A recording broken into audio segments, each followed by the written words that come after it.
All right, Ichi, I can understand and see that you're confused by the recent episodes of Andor, so let's take it back to the beginning. So it all started with episode 1, The Phantom Menace, when the Jedi ambassadors are on their way to the planet Naboo to discuss negotiations with the traitor. No. I am trying to die having never watched the prequels. That doesn't mean you can summarize them at me.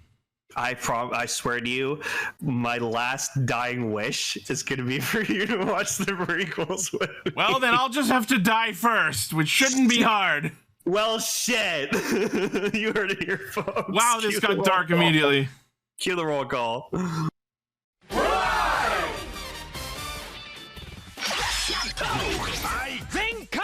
Connect. Loading. Broadcast. Perfect. Showrunning super savant. Level up. Bluecaster super Ichi. Loud and online. Greycaster, Robolane. Combining comedy and critique. On air since 2014. Radio Sentai Castranger. Welcome to Radio Sentai Castranger, episode 534. It's episode Gigasmon. It's Joel and Phil adventure with Decker as Ellie, I guess. Or Craig. Or Craig. Yeah, he could be Craig. Yeah. For those who don't know what the fuck we're talking about, check out the Webtoon High Score bonus stage. Or my favorite thing from it. Now witness the failure. Bonus stage. Anyways. So good. We're a bunch of cartoon characters who get together every week to talk about Kamen Rider Super Sentai and a third thing. That's right. It's just me, Ichi, and Decker. Everyone else abandoned us. Everyone else abandoned us this week. The ILD crew. Gar's on some sabbatical. Emily's not feeling well. Paul and Sol had probably better things to do. And Evan's probably with his daughter. So that's okay. That just means I get the mic to myself, which means my audio sounds crisp. It does sound crisp. See? Yep. And Penrer's here in the chat. That's right. Hello. Calling He's you out. in the chat. The chat. All right.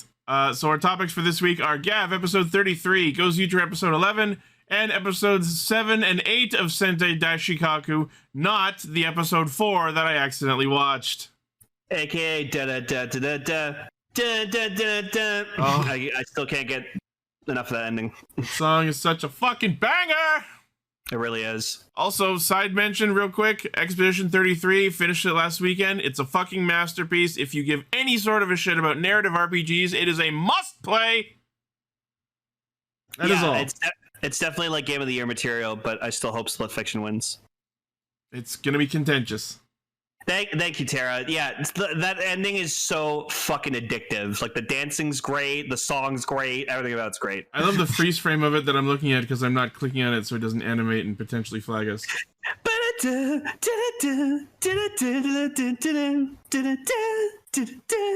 I love it. I can't wait for season 2, but at the same time, I'm worried that they won't be able to live up to how good of a song that was. I know. It's like when season 2 of Dandadan starts. I'm like, oh, they better get Creepy Nuts to still do the opening song for Dandadan. That's what they're called. Creepy Nuts. Fun. Creepy Nuts. First, we got news. We got news, and it's a late news week. That's okay. Yeah, that's News fine. mode. Oh my fucking god! It's SH Figure Arts Kamen Rider Durendal, baby. He was literally the last one they had to do. Well, yeah, he was the last rider to show up. They remembered him. I mean, last of the 10. I guess you could say it's about time. See, what I want in this picture though is I want like ex-swordman Psycho to be gone and just to have the sword. I mean, that's technically the rider. It's just the sword. I mean, that's easily editable. No, I know, but yeah, I gotta say, seeing all of them like in a lineup in figure arts form, fuck man, like saber designs are just so good. It's the fucking Seiken Sentai. Yeah, Now, as for Caliber, I'm guessing that's Sophia, if you want it to be. Probably. Yeah. There is an image that I found that they kind of make her pose like Sophia. Hold on, let me go find it. Okay. Anyway, continue. Anyways, yeah, Durandal looking fucking good. I love it. Yep. It's pretty solid. He's a very close second to Blades for my favorite rider suit design of Saber. Again, I would have loved Buster's design so much if he just didn't have the stupid fucking horn in the center of his face. I like it. I love it. The point is, they all have horns of their swords. Oh, there's a pit. I know, but I just hate that it's like sticking right in the middle of his face. There's a cute picture of him with his sister. So, yay. Yeah. Have Nisan and Nasan. So, yes, the final member of the Sword of Logos to receive his SH figure arts. 150 millimeters tall, comes with the Jikoku Ken Kaiji in both forms of sword and spear, so you can freely create whatever pose or version of his weapon you would like. Why the fuck would you want to pose it in any way other than the fucking trident? I mean, that's cool, but I do also like the sword form. Yeah, you could like pose him when he's like doing his like time freeze bullshit. Yeah. Yeah, it's kind of weird that he's a sword rider, but he doesn't really use his sword that much. It just sucks I only liked Durandal at the beginning because I liked that like Master Logos had like his own personal Kamen Rider to just go around and do shit for him, and then that stopped really quickly. I was like, oh. All right, so the Kaiji sword can be detached and inserted in either direction on the figure, which is great. The included Ocean History Wonder Ride Book can be loaded in the Kaiji sword or spear. Comes with interchangeable hands. Premium Bandai web exclusive 11,000 yen October release. I want it, but I don't know if I'm willing to spend that much money on it. Yeah, probably after everything, it's going to be like 150. So yeah. I mean, unfortunately, as we go on through life, shit's just going to get more and more expensive. Yeah. Yeah. So maybe, like nowadays, like something being like $100 is actually cheap.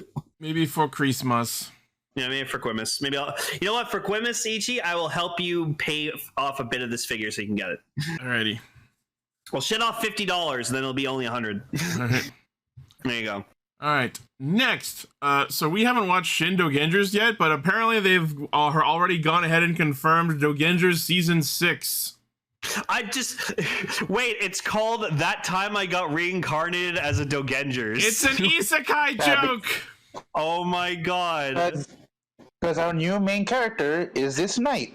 Wait, is that the cosplay medic as like a full Toku hero? Kind of. We're gonna show that shit to Wayne. Holy fuck. So yes, we've got two new main characters. Korega Knight is the knight-looking dude, and then this thing that looks like Usada Lettuce from Go Busters got a human form. No, Kaguya no Hime. It's fucking Usada Lettuce from Ghostbusters. Yeah, from Go Busters with whatever Renamon's ultimate form was called. Taumon? Omega. Sakuyamon. Yeah. I think there's similar inspiration because the name of the character is Kaguya no Hime, so it's based on Princess Kaguya from actual Japanese myth. So there is one thing. So remember that mech from season 2? Yes. Yeah, apparently it's in this again. I saw it. I watched the trailer and saw it in the trailer. Apparently, I saw someone that we actually get to see who pilots it. That's her. Oh, it's her. She's the pilot? Oh. Yep. Oh. Fun. Anyways, I'm just happy that we're still getting more Dogengers still. Yeah. I'm glad Dogengers is still a thing. Like, this is incredible. And these two new suits are fucking both awesome. I love them. And again, after watching Akiba Ranger again, like, I need Akiba Ranger to fucking cameo. That'd be hilarious. They would fit in with these dorks so fucking well. I'm really curious I'm looking at the vertical poster. There's a headshot. Yes, that's there's a headshot of someone in the lower left of the poster. I think that's who it is, and I want to know who this dude is. He looks awesome, also. Yeah. His name is Arega Knight. Arega Knight. Oh, because the good one is Korega Knight, and that's Arega Knight, because Are and Kore are Japanese for this and that. Oh, so this night. So their names are this night and that night. God, that's like some You fucking freaking assholes!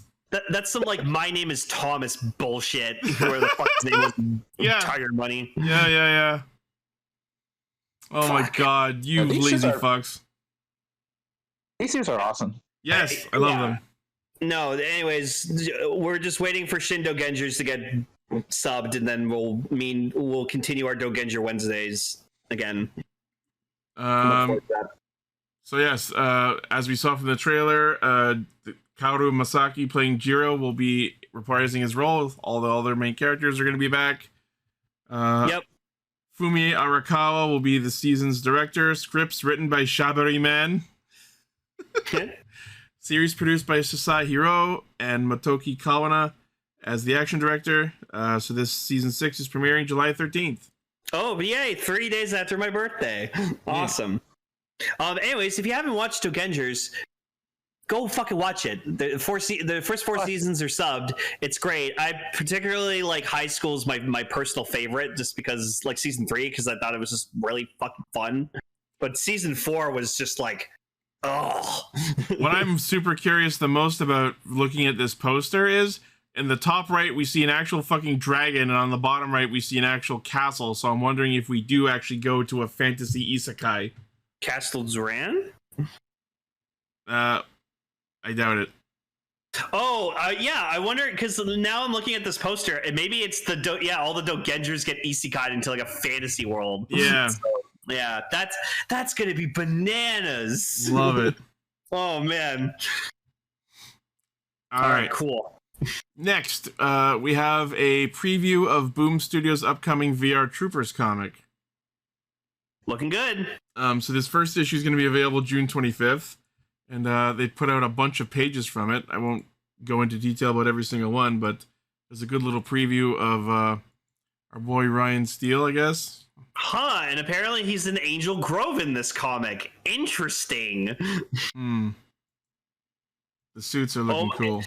If this ends up with the VR Troopers teaming up with the Power Rangers, that's going to be a crossover we've dreamed of. Oh yeah, it does say Angel Grove.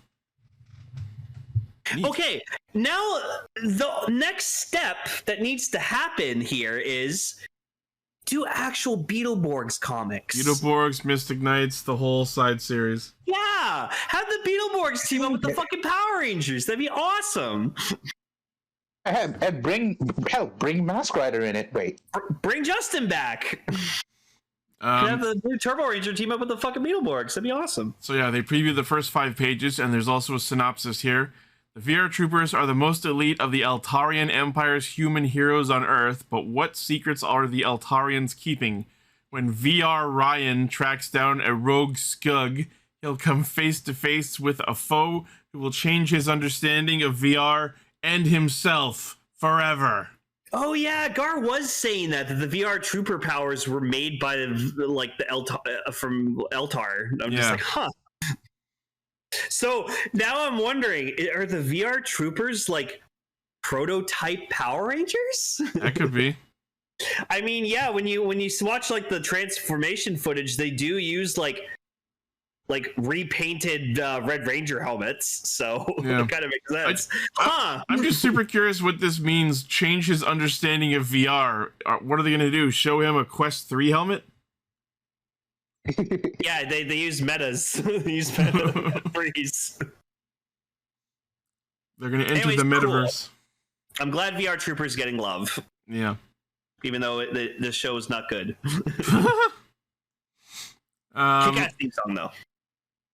So, apparently, at Anime NYC this year, I guess in New York, some interesting guests are happening. Shiro Izumi, aka the Dragon Ranger, and Tetsuya Iwanaga, aka Dan Kuroto.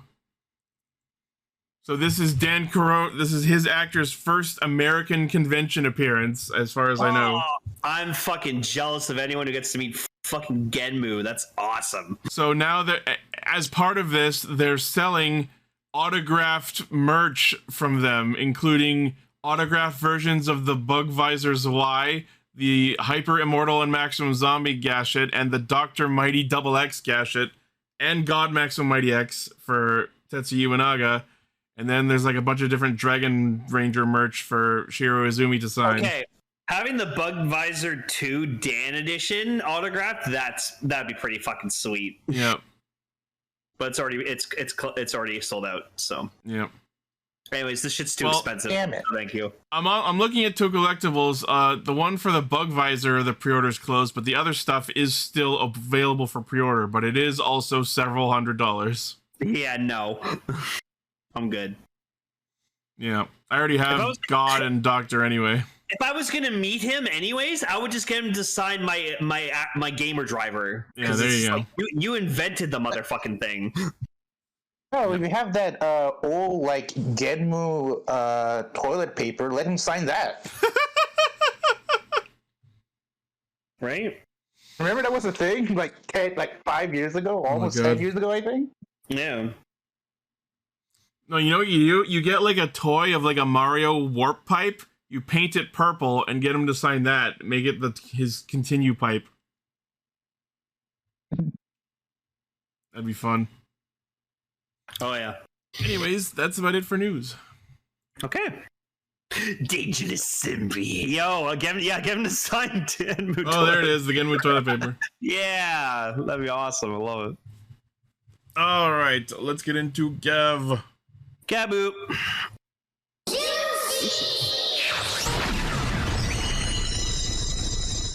Uncle Dente's not gonna die, you guys. I refuse to believe it. Are you sure about that, James? Yes. No, he's gonna be fine. He just had to use his teeth to help make a fucking Gojizo, which is really weird, but he did explain that's all I had. So now this poses the question of, can Granoots get dentures? Grenchers. Gwinters. Oh my god. So yeah, I love Longo fucking goes up to Nielv and he's just like, the fuck you up to? And he's like, whatever do you mean? Just because I was previously up to something doesn't mean I'm always up to something. But are you up to something? Fucking yes. See this guy here? I put a bitter Gavv on him. Isn't he neat? Wouldn't you think that his Gavv's incomplete? Okay, I gotta say, this guy, like who they got, like, his like human version of him. Holy fuck, this guy's a great actor. I love that, like, while they were modifying him, we get like a shot of the monitor and it like shows his human form as if this was some huge revelation that they're spoiling. Like, oh my god, it's that guy. Meanwhile, we've never seen this actor before. Well, I'm pretty sure it's just the voice actor of the character. Yeah, sure. That's what I thought. But like in universe, actually, no. Oh, it isn't? The actor who plays Magen and the voice is actually two completely different people. Oh, so they dubbed him over? Yes. That's hilarious. That's amazing. It seems like a lot of effort to have to go through completely unnecessarily. I mean, we have seen Granite where like Child One who has a completely different voice. That's true. His VA is the voice of Dime Volcano from Ryu Soldier. All right. Oh, okay. I remember him. Yeah, the actor is Shinichi Nihashi, and the voice actor is Wataru Takaki. Fun. Takaki. Yeah. But anyways, yeah, this guy's actor was like fucking awesome. Just so much confidence. Like this guy had fucking balls. He's like, oh, I can't. Like there's a scene that was really funny where like Rocky is just like eating a rock and then like he also picks up a rock and he eats it. He's just like, you think this shit's good? Please. These rocks suck. Also, I just now realized Rockia eats rocks. Oh, yep. Is that where his name came from? Oh my god. Also, Honto's really stupid to like trust this guy immediately just because he answered his question. And I'm like, dude, don't just trust a dude you literally just met. 99% of the people you interact with turn out to be bad. Notice a pattern, please. Like, every Granute knows who the fuck you are, so they're going to be targeting you constantly. Anyone who gets within melee range of you is going for the swing. Or the Gavv. Anyways, I gotta say, as much as like there isn't much of a difference, I did like Break Cookie Bitter Gavv. Like it's cool. I fucking laughed my ass off that part of his henshin involved a fucking tray of actual cookies. I was not ready for that. I was like, that's so fucking good, dude. Like, I love that, like, There it with is. the Bake Magnum, It comes with fucking Tupperware! yeah, it's the fucking tray that you get in like a box of Chips Ahoy cookies. It's so good. So I like the parallels. Like Bake Magnum, you literally have to like bake the fucking suit onto you with like the dough and everything. But with the Bitter Gavv, no, it's just literally a tray of fucking cookies. You know what would have been extra hilarious? Consider that when Shoma transforms using his Gavv, he gets like put inside of like the plastic baggie or whatever the fuck he transforms with. How funny would it have been if when Magen henshins, a full-on giant Tupperware box drops on him and encapsulates him as the transformation happens? Oh, I would have loved if he just got encased in like a glass of milk or something. Just a giant upside down clear glass of milk just drops on him. Yep. But yeah, no, I gotta say, like, there isn't much difference, but I do like Break Cookie Bitter Gavv. Like, it's cool because I like Bake's design. I think it's really simple and cool. So. I still don't really like the form visually. Like, I get what it's going for. It absolutely looks like a cookie the way it should, but it just doesn't make a good looking suit IMO. It pained me to see DL just like taking apart the Bake Magnum, just like, well, we're not gonna see that shit ever again. Well, he ain't getting any deader. Looking over at my Bake Magnum, and I'm just like, oh man, you were only a 2-episode thing. It just bugs me that like when he transformed into Bitter Gavv Break Cookie, there was not one moment of he looks like Suga's form. You know what I mean? Yeah, because no one gives a shit about sugar anymore. Well, Shoma gave him this. They gave him shit for like, hey, you stole Suga's research. We were freely exchanging information. Yeah, well, like, I mean, Honto does bring up, it's like, oh, was this like sugar? And he's like, no, this isn't Sugar's design. He's out of the picture. This is like, a legally distinct suit form. But yeah, so Dente is like he's trying to make like a really powerful Gojizo for Shoma, and then he realizes like, oh, it eats something, so he uses his teeth. Apparently, it's established during this that materials from the human world cannot properly contain and channel the power of Gochizo / minions. So Dente resolves to rip his own dick teeth out and fashion them into the Gochi pod. If you have teeth on your dick, oh my god, I'm so sorry. If you have god, no. If you have dick on your teeth, please call us. We want to help. No, they're stomach teeth. Anyways. But like legit, I don't think Dente's gonna die. At least I hope not. Everyone's like, oh yeah, there's red flags, he's gonna die. I'm like, no. At first it was like, oh, it kind of bounced back and forth between like, did someone attack him? And then it was like, oh, he's like low energy or hungry because he's been working all night. And then it was like, no, he's feeling bad because he ripped out his own teeth. So if he dies, it's his fault. Yep. Is that a Granoot's weakness? Their teeth? Just take the teeth out of the cab. Fucking, they're done for. I don't know. I just love that he apparently ground his teeth into fucking powder. Yes. And then like glass blowed them or some shit. Also, I gotta give credit to Shoma for blocking Bitter Gav's sword attack with his Gavv. That was kind of sick. So fucking cool. Like, I see him like hit him, and I was just like, did he catch the sword with his fucking Gavv? And then it does a close-up shot. I was like, hell yeah, Shoma. That's I didn't even think of that. I just saw him like fall on the sword and then go limp, and I'm like, what? And then you see that his fucking Gavv is biting the sword, and I'm like, oh, come on. I'm like, no, that's fucking badass. That's some Kiva Garulu shit. But yeah, no, until it happened, I didn't realize that like the Gojizo was like incomplete. I was like, wait, why is it empty? So weird? I was like, it's just a glass. Yeah, no, exactly. Like I didn't realize that. I was like, feels like something's off about it. And I'm like, it doesn't have the fucking Gozyugers in it. Yeah. Yeah, see, there you go. But yeah, so like it's like, oh my god, it needs like a power of like 100 Gozyugers or something, and then like they're like, well, that's impossible. You can't put 100 Gozyugers into that thing. And then the Gozyugers are like, yeah, fucking watch us. Fucking bet. I like they see the Gojizo at first, and they're all fucking pissed. They're like, what the fuck? We're gonna get replaced by this thing? Yep.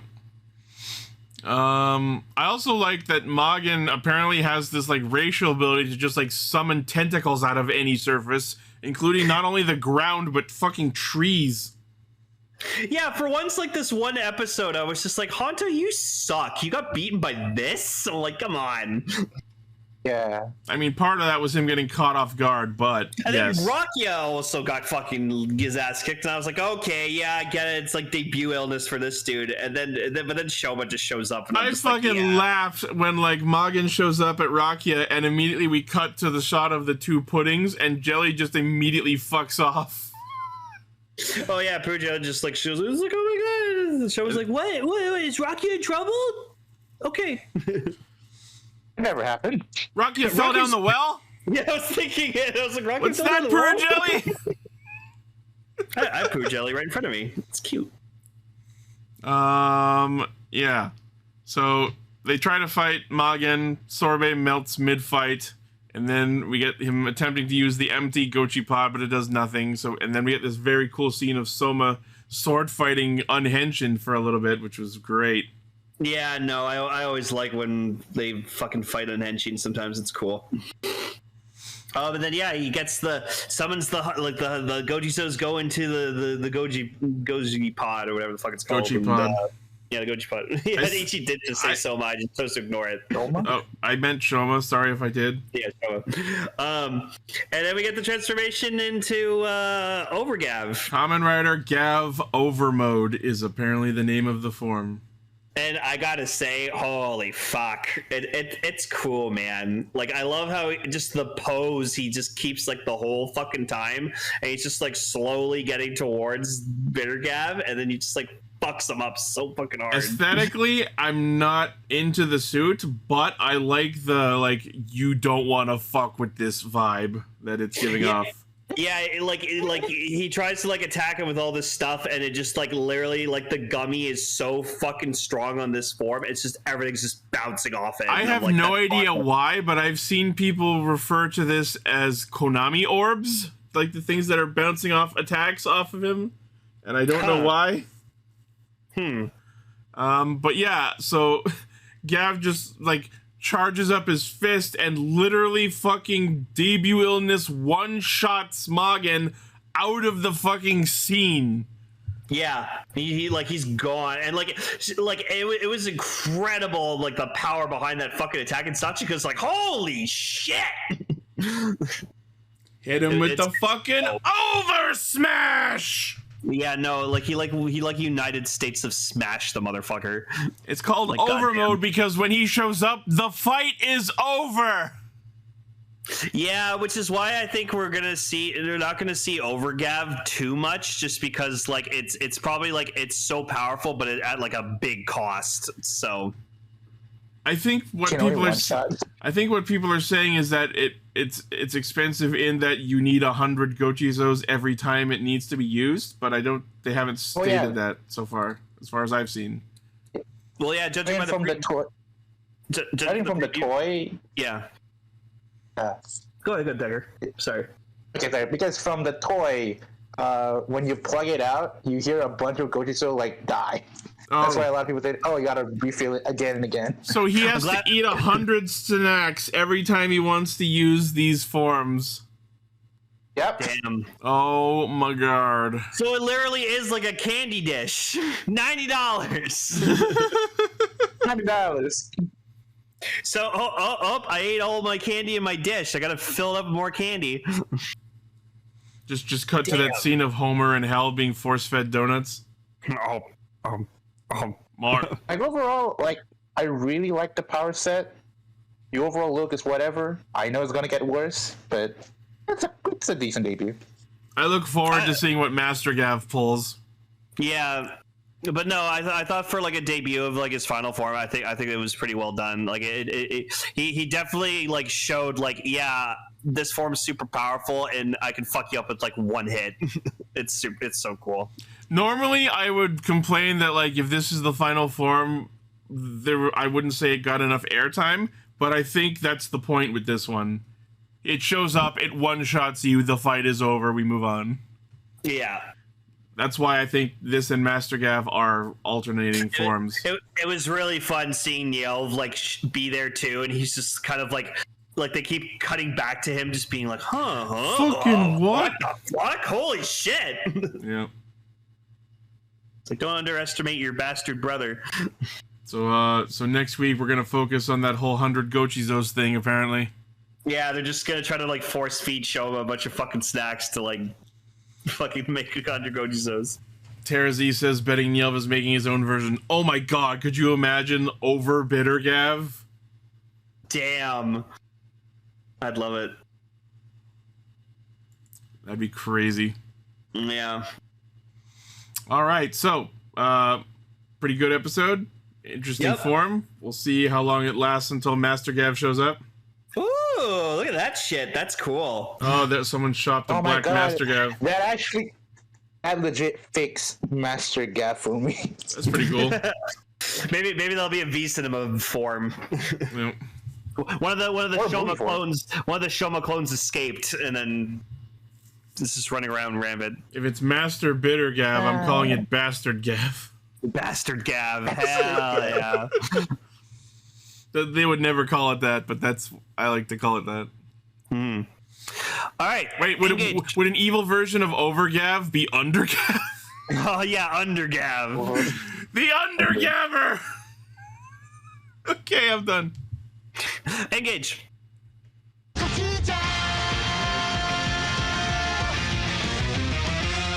Why the fuck was I in this episode?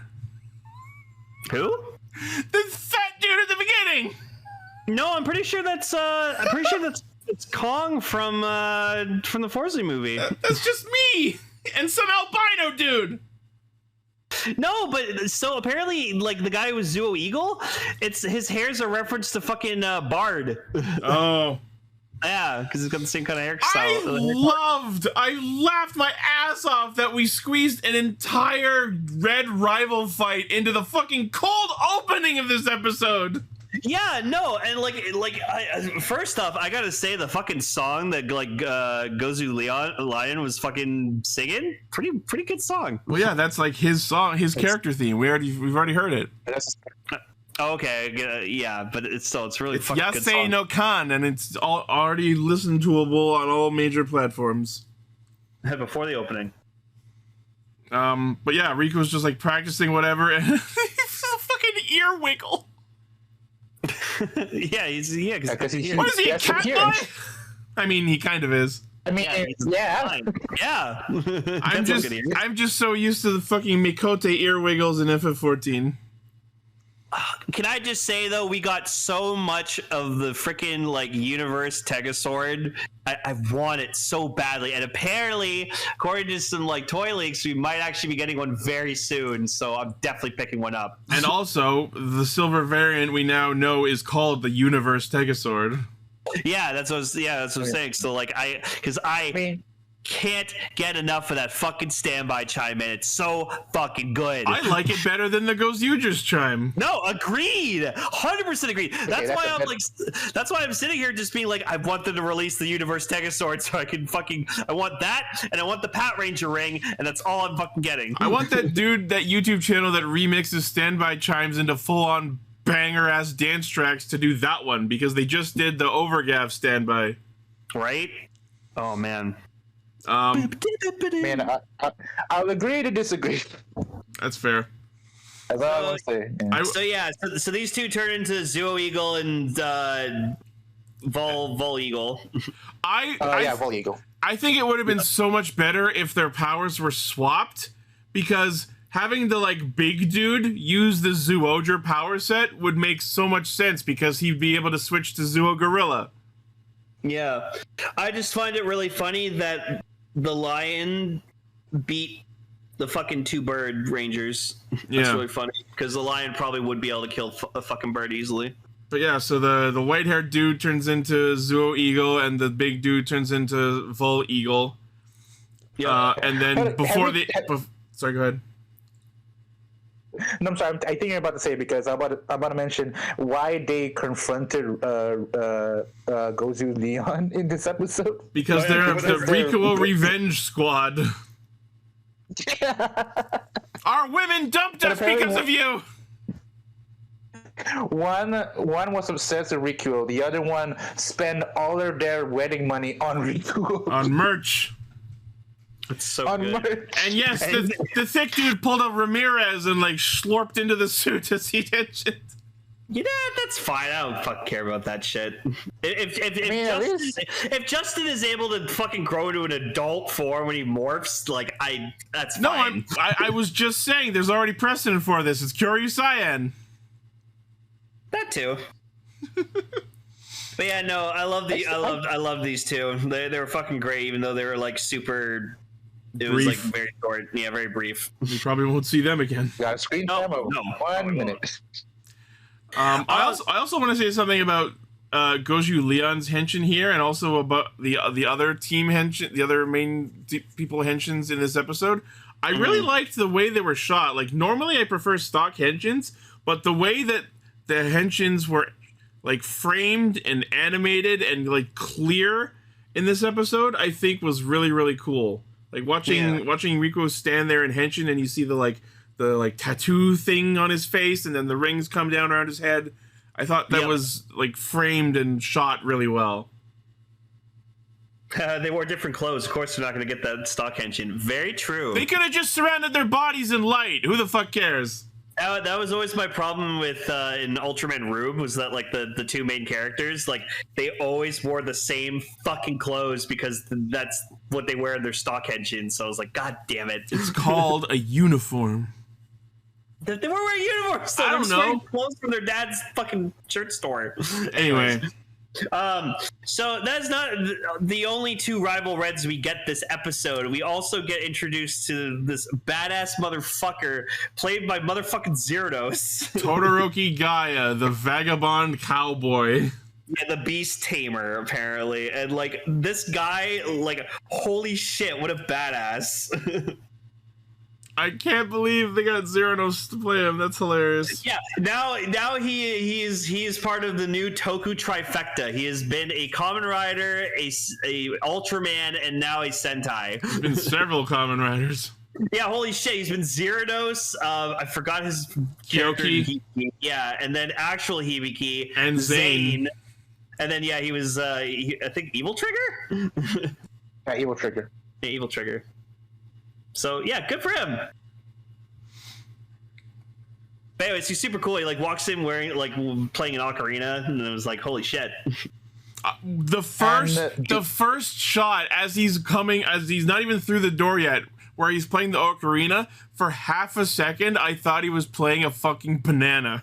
It looked banana shaped. And then he walks in and you see it proper, and I'm like, oh, it's just a ocarina in a similar to a banana shape. Oh yeah, I can't wait for the eventual premium Bandai fucking Sentai ring case. I'm shocked these haven't been announced already. You'd think they'd want to pair that announcement with their debut in the show. You know they're happening. Absolutely. And based on the fact that they've got their personal emblems on them, there's going to be 5+ versions. Fucking hell. Jesus. But so I like this guy. Like the guy fucking walks in and he like sits at the bar and he's just like, this used to be like the half century cafe. The shit's changed in this town. Nobody proceeds to explain why it's different. And then he asks for like a tea with like with honey. Extra honey. Well, yeah, but just more heavy on the honey. So basically he just wants a cup of honey. Yeah. Would you like some tea with your honey? And apparently, if I'm correct, that's a Zeronos reference because he likes to add more sugar in his coffee, I think. Oh yeah, that was his thing. That's right. Yeah, that's great. But that's cool. Anyways, it's just great seeing Zeronos as fucking actor show up and shit. Yeah, so cool. So fucking cool. So our monster of the week is it's actually called the Onigokon no one, but that is the Japanese equivalent of what we would know as tag. Yeah, I love that he has like on his shoulders just like stretched out hands, which it's shoot great. Out with measuring tape on them for some reason. Yeah, so he challenges them to like a fucking game of tag, and like they're just like, yeah, all right, cool, whatever, and like freaking horror's just like, this is fucking stupid. It is. So like they're fighting a bunch of mooks and shit like that, and then like Gaia turns into GaoRed. So it was cool. Like I like it too. He like flips the Sentai ring and it does like the fucking like the thing from like this episode was absolutely not shy with the Gao Ranger references. Even I can tell. Yeah, they even do like a really interesting like version of the Henshi, and I was like, that's cool. Yeah. So apparently his ring's power is Ichiju Iso, which translates to one beast, one song. And what that apparently shakes out to is he has a bag full of different musical instruments, and he can use his power to use each different instrument to tame and control different animals. And apparently that includes anyone wearing an animal-themed suit, as we come to see over this episode. Oh, it was so fucking funny seeing him like decide to control fucking Horu, and you just see him go full like instant like wolf, and he's just crawling around making fucking cute noises. I'm just like sitting here like, oh my god, they're just going full in on the fucking joke that he's like actually my one complaint about that scene is we just had the episode where the other Gozyugers were like, no, you are our pet dog. So I was disappointed that when this happened, when he starts manipulating Goju Wolf, that the other members were like, hey, that's our dog! And then he's able to control Sumino from a distance? Yeah! Oh, that shit was fucking hilarious. So she's like going to some like high-end etiquette like fucking seminar, and then all of a sudden she just starts like doing like horse things, and she's like, what the fuck is going on? She's like galloping like away from it, and I was like, why is it 2 episodes in a row now? She's made me fucking like laugh my ass off. She just like gallops her way up to the roof to find the monster, and then fucking donkey kicks him. Oh yeah, just full on like back kicks him like a fucking horse would, and I was like, this is amazing. I love it. Cause like she's my least favorite of the Gozyugers, but like holy fuck has she been making me laugh my ass off. Yep. Shit with the phone, man. I just couldn't get over it. So they stall the battle by the monster. I don't know if this is like a cultural thing or if it's actually relevant in like the way that Japanese kids play tag. Probably, yeah. Like, oh, it's customary that all games of tag have to be finished before sunset, so let's pick this up tomorrow. I think that is like a thing in Japan where it's just like by the time like the sun goes down, it's just like that's it, the day's over. I want to say that probably stems from we have to be home before sunset rather than it being an actual rule of Onigoko specifically. But who knows? I could be wrong. Well, like it reminds me of like an episode of Ultraman Tiga where like they were there's like this monster or ghost or something like that like trapped this town where it was always like sunset, but like it was like 5 o'clock at night, but it wasn't like it wouldn't like be any other point in the day. So Twilight Town from Kingdom Hearts. Yeah, so like all the kids were like, oh, we got a few more minutes to play before we have to go home, and then like stuff like that. It was really weird. Yeah. So Todoroki Gaia apparently has some shit to work out because he apparently had his lady love Runa stolen from him, and as we come to find out at the end of the episode, it was captured by way of this horned other no one that the tag no one explodes into. Yeah, he says something about like a one horned monster, and I'm just like, I swear to God, if it's Gozy Unicorn, I'm gonna be so fucking pissed. I thought it was gonna be like an org or some shit. I mean, that is kind of the reference, I think. Yeah, that is the reference they're going for, because it's Zorg. Yeah. Holy shit! Because Wow. the orgs in Wild Force were like all horned monsters. Where's Gar when we were talking about this shit, man? God, I wish he was here. Kaguya says people are theorizing it's the Oni no one. That would make sense because it would go from the Oni Goko no one to the Oni no one. So there's a thematic similarity. Damn it, Charlie. Yeah, Japan likes their puns. But so they come back and they do more tag, and then Goju Wolf decides, oh, I'm gonna let you tag me, so I'm it now, right? Cool, I'm gonna beat the shit out of you now. But that's not the rules! Fuck the rules and fuck you! Hit it with the hyper combo! The presence that Horu fucking made when he just was just like, I'm not, fuck your rules. I was like, this is why this character's amazing. Like people are giving him shit, but I'm like, no, he's great. Kaguya is saying the missing fiance or whoever is very Zeronos coded. I don't know if it is, but if Runa was played by Irie from Den-O, that would have been fucking perfect. That would have been the icing on the fucking Zeronos cake. Oh man. Yeah, so yeah, and as we see GaoRed pull out more instruments, in order to control a lion, he pulls out fucking maracas. I guess that works. And then Leon responds by turning into Zuo Eagle. And of course, Goju Eagle's like, haha, another eagle! Yeah, and then I like that they just both eagle it out against the monster, and I thought that was fucking adorable. Yeah, and as per every other form he's used, I don't like the blue chest piece over the Zuo Eagle suit. It does not look good. See, like, it doesn't, it looks okay on Gozu Eagle, or Zuo Eagle, but when he turns into Zuo Gorilla, I was like, oh, okay. It was not meant to be on this suit for that long. I'm so fucking glad he actually did that. I didn't know if they could form change when they use these powers. Yeah, I think we established, like, the more you use, like, that Sentai ring, like, the more abilities you get access to. Yeah, because like he pulls out a Quina or whatever the fuck that other instrument is to control eagles. And then I see Rico like grab the helmet. I'm like, oh, he's gonna do it! And then he flips up and he switches to Gorilla. I'm like, fuck yeah! You're right. No, Zuo Gorilla was so fucking cool. I love that helmet. It's so good. I will say the Zuo Gorilla suit with the Gozyuger shit on it is hilarious. As much as I dislike the other suits with the Gozyuger chestplate on it, the way they did Gorillas, I actually thought was fucking hilarious. Yeah. It's like it was ripped open, yeah. Yeah, cast off. Off. Change, Gorilla. Change, Gorilla. And like Rikuo gives some shit like, it's time for Byakuya Rikuo Season 2! And I'm like, what are you talking about? And then, yeah, he does Sun Vulcan, and he does the Hiba Gaeshi, which is just Gavan Dynamic. Yep. And then Horu does this really cool, like, looping portal finisher with the Decaliber. That was pretty great. Yeah.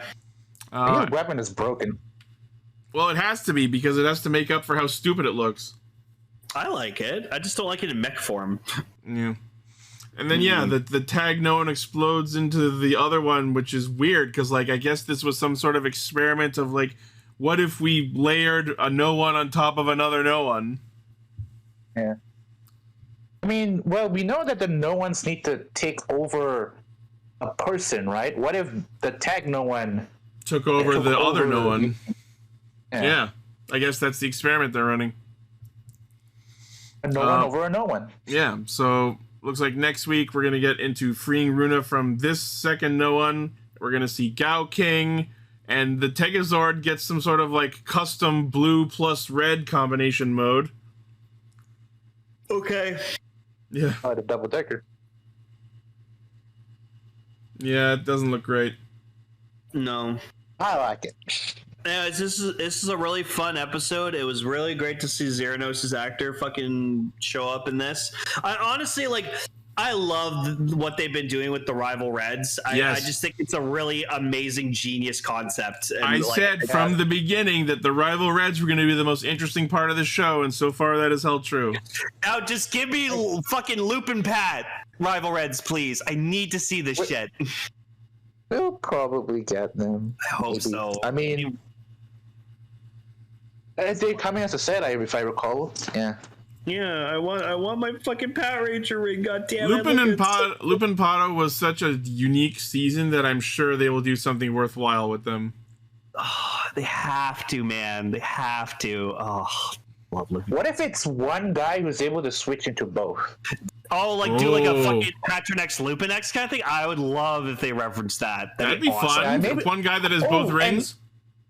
And maybe the power is that one can become the other. Ooh. Maybe. I don't know. That'd be sick. No, I would like that very much. Yeah. We are getting Red Racer first. That is true. Yeah. That's gonna be fun.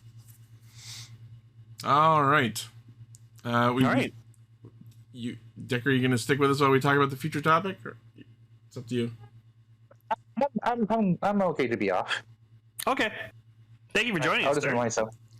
Thanks for having me. Yeah. I'll be here listening. All right. Topic time.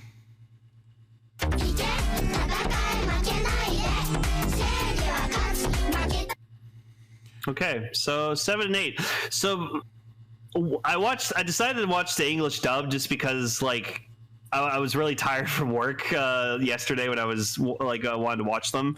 So it's like, oh, I'm just gonna put on the English dub. So like, honestly, the English dub cast is not bad. I imagine for a show like this in this day and age, the dub is probably of quality, but I have not watched it, so I don't know. I think they got Jameson Price to voice the like the pink-haired dude, like the buff one. Oh, that's fun. Yeah, I think that's Jameson Price. So it's just like, hell yeah. Nice. So from what I gathered from the 2 episodes I watched, this was like the second day of the exam to like become Rangers or whatever like that. It starts at the end of day 1. Yeah, it starts at the end of day 1, but it goes into day 2. So they're trying to still collect keys and stuff like that. Yeah, the idea is that there's 2 candidates for each of the 5 color squads, and they're trying to get keys from high-ranking members of each brigade posing as quote-unquote monsters. But what they don't realize is that there's only 1 key of each color, which means that the candidates of each color brigade are not only do they have to work together, but they are in fact competing against each other, which is something that gets revealed and focused on over these 2 episodes. Okay, so I was confused by one thing. So the blue guy with the glasses, like the maintenance dude, like what was his fucking deal? So that closet that X's was sleeping in got damaged. That's why there's a fucking hole in it. So I don't know if like he was summoned or called, but he just shows up to like fix the cabinet, and then he sees X's in there, and obviously he's like, oh no, there's a fucking monster, and then we get this whole weird subplot of like, no, it's okay, I'm actually not gonna kill you. And I'm like, oh wow, this is interesting. Another blue brigade member with some like depth to character. And then he gets his fucking face lasered off by Peltrola. Yep. Oh yeah. Again, by the way, Peltrola in the sub is voiced by Deneb, so that's fun. Oh, fun. But yeah, and then like the other blue chick or whatever like that, she's like, run! She's like, no, I'm gonna stay here. Just gets her fucking head lasered off. I was like, Jesus Christ. Yeah. Yeah, this show gets violent when it wants to. Izome is fighting Peltrola and then trying to save this other blue, and yeah, that other blue got lasered also. That's kind of Peltrola's thing. He just lasers faces off. Yeah, I do like the blue, the blue, like the one who's like older, but looks like a little girl. Yeah, so. That's Izome. She's the second in command to Blue Keeper. Yeah, no, I like her. I think she's like one of my favorite characters. She's super fun in the English dub. She's fun. Yeah. So we get like I forgot his name, like the white-haired dude. Shion. Yeah, or rather, Shion. His name is Kai Shion because we discover his backstory where his brother Riku Shion was a previous member of the Ranger Brigade, but then was apparently murdered when Peltrola resurfaced 4 years ago. Supposedly, but then the Dragon Keepers are like, no, you just got killed by a... The boss monsters have been dead for 12 years. Pshaw. Yeah, so like we get his whole backstory and like his motivation, and like he goes up to Fighter D. He's like, why are you doing this? Like, I'm not gonna work with you unless I know what your motivation is to become a ranger. And he's like, fuck you. Yeah, which is hilarious because before I started watching these actual episodes, I apparently accidentally started watching episode 4 and rewatched that whole episode before getting to 7 and 8. And episode 4 was the one where you find out Hibiki's backstory, where you learn that his parents were members of a cult that worshipped Peltrola. Huh. And then they were all murdered by Peltrola. Yeah. Wow, this guy's got like a fucking kill count. Oh yeah.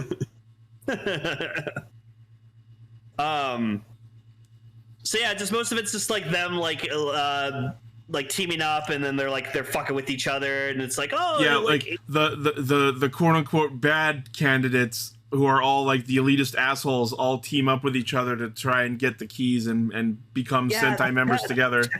That one, like, I was distracted because like that one chick with like the 2 different colored eyes, like I was just like, yeah, I was like, God, your tits are fucking huge. No, that's all I could pay attention to, man. Like every time she was on the screen, I'm just like, fuck, she's got big boobs. But yeah, so like all the asshole winner dudes team up to get the keys, and then all the losers team up as well, because why wouldn't you? I'm gonna get more in season 2, bitchin'. Well, I already know like Pink Keeper's got also massive fucking tits, so like, man. I gotta say, I gotta give it to I forgot his name, but like the one with like the poofy hair and the blue hair. I'm sorry, like I don't remember any of the fucking names. Yeah, I gotta give him credit. That man was carrying so fucking hard up until the minute he was fucking killed. I was like, shit. Except after he was supposedly murdered, he shows up the next day again. I forget what that's about. Yeah, we'll get into that more. But yeah, I love where like the buff pink haired dude, he's just like, he's all like deprived of energy and like stuff. He just looks like this like skinny fucking mess. And he's like, oh yeah, no, we got the key and everything. He's like, what? Fuck yeah! It's no. Shippo was all shriveled up and depressed because he admires Nadeshiko and didn't want to fight him. But then once he hears he doesn't have to fight Nadeshiko, then he like reinflates and goes back to normal. Right. And then and then he's like, okay, we got this. He's like, oh no, we lost the key. What? And because D, disguised as Hibiki, was of such inspirational help to Ranmaru, even though he finds out that it's not really Hibiki, he's a kaijin, he's a Sentoin, he decides like, no, I'm gonna help him whatever he wants. Yeah, it's weird how like Fighter D is trying to be so inconspicuous about it, but like people are just kind of figuring out, it's like, no, you're not him. Yeah. And then speaking of Izome fighting Peltrola, we get this one shot where we see her divine artifact, which is this little, it kind of looks like a water gun, and it's called Umibozu. We see her like charging it up, but I don't think we get to actually see her shoot it. Yeah, no, that was cool. And then apparently there's like a thing where it's like, oh, this weapon's like not just a gun mode and a sword mode, it also has a secret third mode. Yes, the Dragon Gadgets burst mode. Yeah, and it's like, oh, that was cool. Fun. And then, yeah, so like Hibiki does it, and then the other guy does it, and it's like, oh wow. Yeah, Shion just like whacks his fucking gadget against the rock until it like breaks, and then he gets the burst mode too. See, I got the burst mode too. Like, so like basically it's like the equivalent of like Kylo Ren's lightsaber just having like a cracked kyber crystal, and then he has to, that's why it has like such like a weird blade, and then it has to vent the excess energy. So that's what it reminded me of. Oh, it's dangerous, like a little kid made it. We don't have to look at it anymore. But yeah, so like I think it's like these recruits and stuff like that. Like they're cool characters. Obviously, like they're like the main focus. But like I was kind of just sitting here like, I want to see the Dragon Keepers more. Like I know they're assholes, but like I want to see them more. I do wish they would get more focus, but I feel like that's more of a thing later. Yeah, because like they're the true like bad guys, so it's like they're the higher ups, so like we can't see them quite yet. Yeah, but yeah, so episode 8 ends with D and Shion facing each other down with both burst mode dragon gadgets. So, and then we get the kick-ass ending theme. Oh, I love it so much. It's so good. I can't stop listening to it. Yep. That's it. Like I said, I tried. I was super tired, so I tried my best to pay attention. That's why I put on the English dub. So I think I'm just gonna keep watching it in the English dub because it's just kind of like it's more interesting that way. At least to me. To each their own. Yeah. I enjoy the Japanese voices, especially hearing Deneb's voice come out of Peltrola. I know. God, Deneb's VA is just so good. It's so fun. Yeah. So that is it for this week. Yeah. Chikai Radio Sentai Castranger. Our feature topic for next week is episode 1 of Dogengers' Nice Buddy. Oh, fuck yeah. Season 2. Season 2, I can't tell you how great season 2 was. Yep. So. I remember enjoying it very much. Oh yeah, and like we won't talk about it, the character, but like I just want to say like the one character we get who's like the big focus of season 2. It's a pretty cool surprise cameo. Yeah, pretty cool. All right, a shout out to our currently active patrons, which include Blaze, Armorhide, Sentai VT, Minus the Fool, Vegas Bear, and Locke. Thank you very much for supporting what we do. As always, our primary source of our hijinks is castranger.podbean.com. From there, you can find our Facebook, Twitter, Discord, Patreon, merch store, all of our cool shit. Let us know what you thought of these episodes in the comments. Let us know what you would like us to talk about in the future. Thank you all for listening, watching, liking, favoriting, sharing, subscribing, hitting the bell, and being awesome. Any closing thoughts before we go? No. Go watch our shit. Go watch Andor Season 2 out now. Go play Expedition 33. No, go play Fortnite Galactic Battle out now. Go play all of those while watching Andor at the same time. Yeah, you can fucking do the gritty as Emperor Palpatine. It's awesome. Bye. Bye.